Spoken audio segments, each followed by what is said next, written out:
ধারাবাহিকের শুরুতে দেখা যাচ্ছে যে নন্দিনীকে তো ফুলশয্যার ঘরে আনা হয়েছে। গৌরবের কাকি প্রতি তো এবার নন্দিনীকে কথা শোনাচ্ছে, বলছে যে তোমার কপালটা না খুব ভালো, এরকম একটা বড় ঘর, এরকম একটা বর, সমস্ত কিছু তুমি পেয়ে গেছো। কোথায় তোমার আগে তোমার নিজের স্বামী মারা গিয়েছিল, কোথায় তুমি একটা বিধবা মেয়ে। সৌরভের বোন তো খুব ভালো, তাই জন্য প্রতীকে বলছে যে থাক না, এরকম পুরানো দিনের কথা টেনে টেনে এনে মেয়েটাকে হার্ট করছো কেন? আর যদিই বা এরকম হার্ট করার ছিল তাহলে বিয়েটা দিলেই বা কেন? প্রতি তো এবার গৌরবের বোনকে বলছে যে তুমি না এইসব কিছু বুঝবে না, তুমি ছোট আছো, ছোটর মতন থাকো, তুমি এইসব কিছু বোঝার যোগ্যতা হয়নি। ঠিক তখনই দেখা যাচ্ছে সেখানে গৌরবের মা চলে এসেছে। গৌরবের মা তো পান আর দুধ নিয়ে এসেছে। এসেই একটা টেবিলে রেখে নন্দিনীকে বলছে যে এই যে তোমার দুধ আর পান, এবার তোরা সকলে চ এখান থেকে, আর এই মেয়ে তুমি এক্ষুনি ঘুমিয়ে পড়ো। নন্দিনী তো এবার গৌরবের মায়ের কথা শুনেই অবাক। এবার নন্দিনী বলছে যে এ কি, ফুলশয্যার রাতে এত তাড়াতাড়ি আমি ঘুমিয়ে পড়বো? গৌরবের মা তখন নন্দিনীকে বলছে যে তাছাড়া এখন আর কি করবে তুমি, গৌরব কখন আসবে তার কি কোনো ঠিক ঠিকানা আছে নাকি? নন্দিনী তো এবার অবাক, বলছে যে মানে আজকে তো আমাদের ফুলশয্যা, গৌরব আসবে না মানে? তো প্রতি তো এবার বলছে যে তুমি কি ভেবেছিলে গৌরব আজকে রাতে এসে তোমার সঙ্গে প্রেম করবে? এরকম কিন্তু এক্সপেকটেশন তুমি রেখো না। নন্দিনী তখন সরাসরি বলছে যে এক্সপেকটেশন তো আমি কিছুই রাখিনি, ঘরে ঢুকে আমার বরণ পর্যন্ত হলো না। তবে আমি কিছু বুঝতে পারছি না যে এরকমই যদি করবার ছিল তাহলে বিয়েটা কেন হলো? তো এবার গৌরবের কাকা সেখানে এসেছে, এসেই বলছে নন্দিনীকে যে বিয়েটা কেন হলো সেটা খুব শিগগিরই বুঝতে পারবে। নন্দিনী তো এবার গৌরবের কাকার কাছে গেছে, গিয়ে বলছে যে এক মিনিট এক মিনিট, আজকে তো আমাদের ভাত কাপড়টাও হলো না। গৌরবের কাকা তখন বলছে যে আজকে তুমি লাঞ্চ করোনি? তো নন্দিনী তখন বলছে যে হ্যাঁ, লাঞ্চ তো সকলেই করেছে, কিন্তু বাড়ির নতুন বইয়ের যে ভাত কাপড় হয় সেটা। গৌরবের কাকা তখন চিৎকার করে বলছে যে ওসব আমরা মানি না, তুমি লাঞ্চ করেছো, তুমি ডিনার করেছো, ব্যাস এটুকুই, ওসব ভাত কাপড় টাপড়ে কি হবে? নন্দিনী তো এবার সরাসরি বলছে যে তাহলে এই ফুলশয্যার খাটটা কেন সাজিয়েছেন?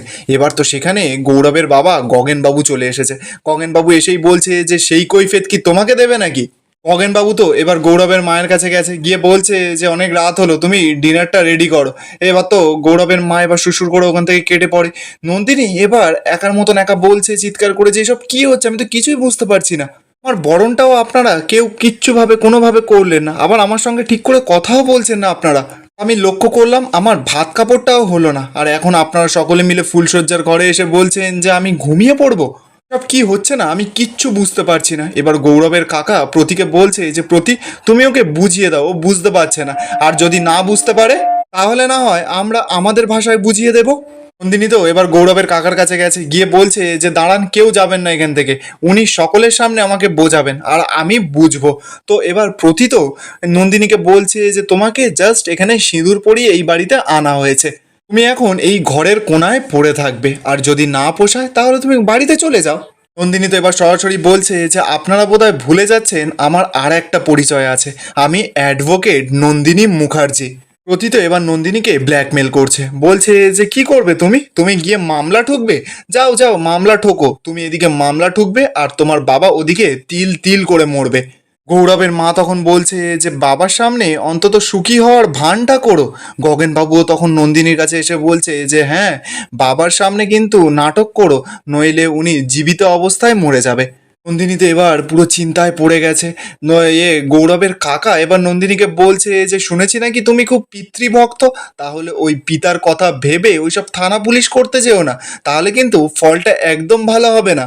নন্দিনী তো এবার চিৎকার করে বলছে যে তাহলে বলুন যে কেন আমাকে বিয়েটা দিলেন, কেন আপনাদের বাড়ির বউ করে আমাকে আনলেন? ঠিক তখনই তো সেখানে গৌরব এসে বলছে যে বিজনেস ডিল বোঝো তুমি, বিজনেস ডিল। নন্দিনী তো এবার অবাক, বলছে যে বিজনেস ডিল? গৌরব তখন সরাসরি বলছে যে হ্যাঁ, এটা তো একটা বিজনেস ডিল। ওই আগেকার দিনে হতো না, এই রাজার সঙ্গে ওই রাজার মেয়ের বিয়ে, তারপর বউ যেত বাড়িতে, রাজ্য বিস্তার হতো, আমরাও ঠিক ওরকমই একটা রাজ্য বিস্তার করতে গিয়েছিলাম। কিন্তু মাঝখান থেকে ওই তোমার ওই বোনের বর কি যেন নাম, শিবপ্রসাদ গাঙ্গুলি, স্পেশাল ব্রাঞ্চের অফিসার পরশুরাম, সে কিন্তু সেটা হতে দেয়নি। অর্ণ চ্যাটার্জির সঙ্গে তার কোম্পানির সমস্ত কন্ট্রাক্ট সে বাতিল করে দিয়েছে। আর কর্ণ চ্যাটার্জির কোম্পানিকে আমরা মাল সাপ্লাই করি, তাই আমরা তো পথে বসে যাব। তাই তুমি তোমার বোনের বরকে আজকে ফোন করে বলবে যে কন্ট্রাক্টটা যাতে রিনিউ করে নেয়, নাহলে কিন্তু তুমি আমাকে চেনো না, আস্তে আস্তে করে সব চিনবে। বলেই তো গৌরব চিৎকার করে করে হাসছে। তো এবার নন্দিনী তো সরাসরি গৌরবকে বলছে যে হাঁড়ির না একটা চাল টিপলে বোঝা যায় যে হাতের হাঁড়ির সব চালগুলো কেমন। আপনার বাবা মা কাকা কাকি এদের সকলকে দেখলে না বোঝা যায় যে আপনি কেমন হবেন। একই রক্তই তো বইছে আপনার শরীরে। এবার তো গৌরব চিৎকার করে বলছে যে এই নন্দিনী একদম বেশি কথা নয়। নন্দিনী তো এবার সরাসরি গৌরবকে বলছে যে আঙুলটা নামিয়ে কথা বলুন। গৌরব তো এবার ভয় পেয়ে গেছে। ঠিক তখনই তো দেখা যাচ্ছে যে নন্দিনীর ফোনে বলরাম ফোন করেছে। নন্দিনী তো এবার বলরামের গলার আওয়াজটা শুনেই পুরো হাঁ হয়ে যায়। বলরাম তো এদিকে নন্দিনীকে বলছে যে আমি জানতাম যে আপনি সুখে নেই। এই গগনবাবু এই যে সন্দীপ বাবু এরা কিন্তু একদম ভালো মানুষ নয়, এরা অনেক কিছুর সঙ্গে জড়িত। এবার তো ঠিক তখনই দেখা যাচ্ছে গৌরব সঙ্গে সঙ্গে নন্দিনীর হাত থেকে ফোনটা কেড়ে নেয়। নন্দিনী তো এবার চিৎকার করে গৌরবকে বলছে যে ফোনটা দিন, এইভাবে কিন্তু অন্যের ফোন কেড়ে নিতে নেই, এটা কিন্তু পার্সোনাল। গৌরব তখন সরাসরি চিৎকার করে বলছে যে কিসের পার্সোনাল, আপনি কি কোনো প্রেম প্রেম করছেন নাকি? এবার তো গৌরব বলরামকে বলছে যে ফোনে যে আমি যদি খুব ভুল না করি তাহলে তুমি বলরাম, তাই তো? বলরাম তো এবার সরাসরি বলছে যে হ্যাঁ আমি বলরাম।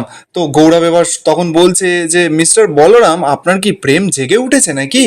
আপনি কি ফুলশয্যায় আসবেন নাকি? আপনাকে ইনভাইট করছি। বলরাম তো অবাক, বলছে যে মানে? গৌরব তখন সরাসরি বলছে যে আজকে খাট ফাঁকা থাকবে ফুলশয্যার। বলরাম তো এবার রেগে মেগে বলছে যে আপনি সব কি বলছেন? গৌরব তখন বলছে যে হ্যাঁ আমরা তো শুধুমাত্র ওকে অ্যাকসেপ্ট করেছি বাড়ির বউ হিসেবে। কি কারণে বিয়েটা করেছি সেটা আমি আপনাকে পরে বলে দেব।